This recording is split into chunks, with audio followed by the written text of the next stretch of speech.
The following program is an Animal House Radio production. So, and of course, networking is huge, so you know there's no reason why we can't do that. Yeah, well, you know what? Let's get back into this because we're going to go to a break. When we come back from break, we're going to continue on with this topic because this is fascinating. And especially for someone who, in general health, I mean, you know, my father, my poor father, he just recently had a stroke. And these are things that maybe 20 or 30 years ago, his recovery right now wouldn't be at 100%.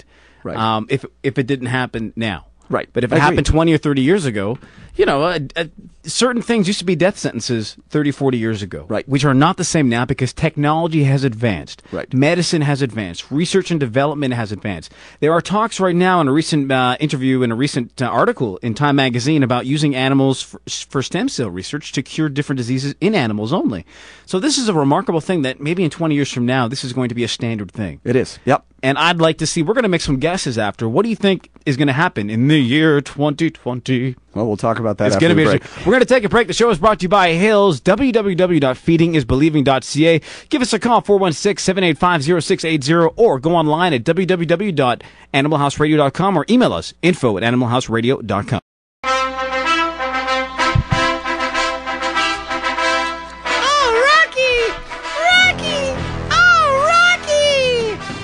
That's Aaron, by the way. No, that was you. Don't lie. Show is brought to you by Hills, www.feedingisbelieving.ca, www.feedingisbelieving.ca. Back on Animal House Radio on CHHA, Voices Latinos, 1610 AM, 416-785-0680.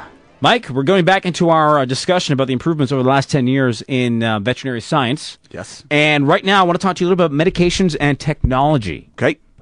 Let's do technology first. I think...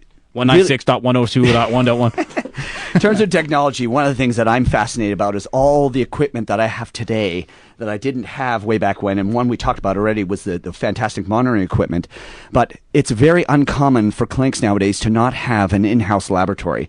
We can literally test everything about an animal's blood. The bonus to that is we can do pre-anesthetic testing on animals before surgery.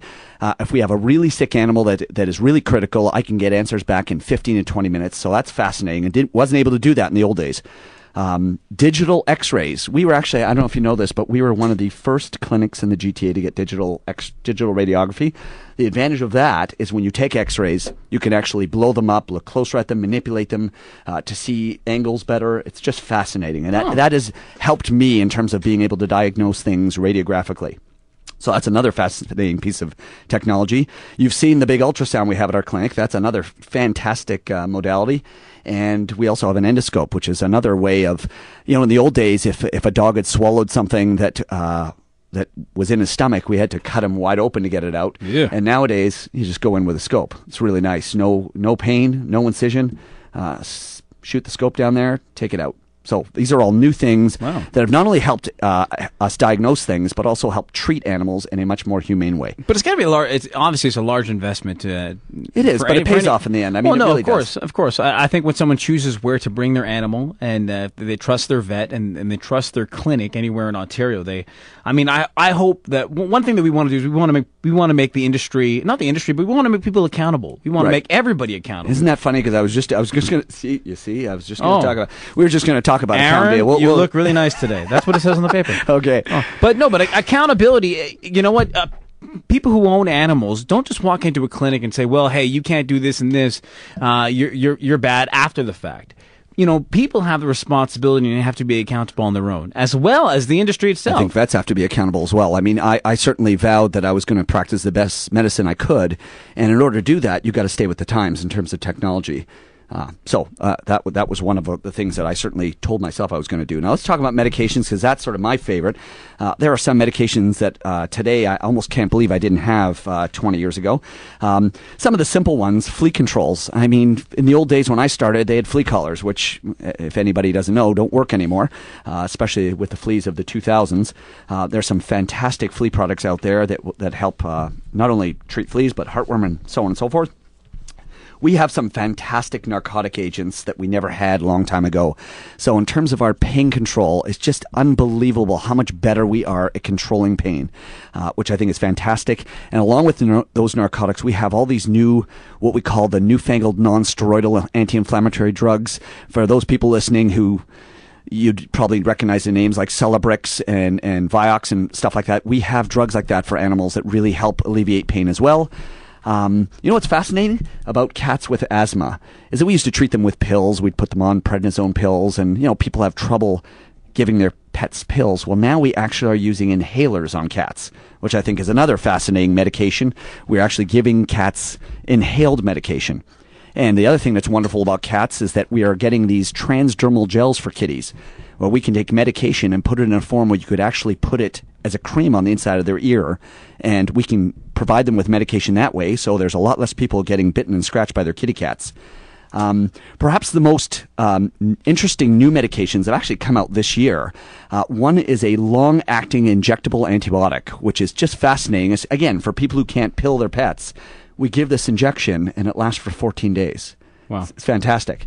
And the other thing that's great is we now have a pill for motion sickness in dogs. In the old days, we used to give them Gravol, which I found made them all dopey, and it didn't really work that well. And it was human medication. Well, now we actually have a licensed dog motion sickness drug. And you know what's great? Dr. Michelson from Los Angeles, obviously their foundation, Fan Animals, was on last week, and once again, they're offering $75 million anywhere in North America or in the world to come up with technologies. You know what? In 10 years from now, we may be sitting here saying, you know what, thanks to Dr. Michelson and the Found Animal Foundation offering $75 million, a pill was, someone came up with a pill to completely destroy someone's uterus. Well, there's got to be a way. You take a pill, and it's, not like it's not like animal birth control, but something where it knocks it out right away. Getting back to our topic, isn't it? George Norrie just came on the show. Yeah, I know. He's great. Host of Coast to Coast. So, we're talking about all this technology. I'm all fluttered. Yeah. What does that mean to everybody? All this technology, what does it mean? Well, first of all, one thing, unfortunately, it means that, like anything, new cars today with all the new technology are more expensive than the older cars because it took a lot of money to put them together. In the same light, a lot of this new technology costs money. And so the cost of veterinary medicine has definitely gone up. And so there are a couple of things I need to mention, one of which is that I'm trying to encourage all pet owners to really look into things like pet insurance. Both my dogs are insured. Your dog is insured. I think it's really important that we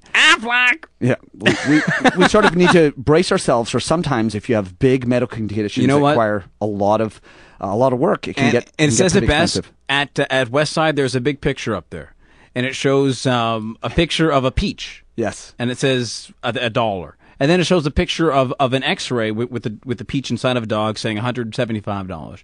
Then it shows a picture of you after surgery holding that peach, and it says $1,000 or $2,000. And then it says pet insurance priceless. Yeah, I created that banner myself. I think it's quite cool. I came up with the idea. Yeah, you did. It's my idea. Not my idea. What are you talking about? It's my idea. So essentially, what I think has happened over the years as well is that pets 20 years ago, I think people used to think of them as a right. And I think today we need to realize that they are a luxury and they are a privilege.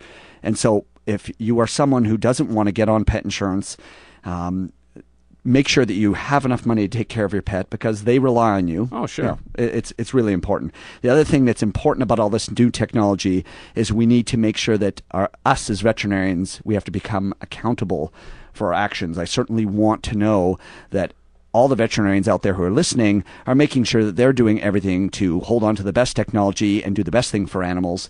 And I think there's nothing wrong with clients asking for that. If they're going to pay for it, they should be asking for it. And you know what? It's the responsibility of a client to ask for that. I agree. As well as it's the responsibility of a vet to say, here are your options.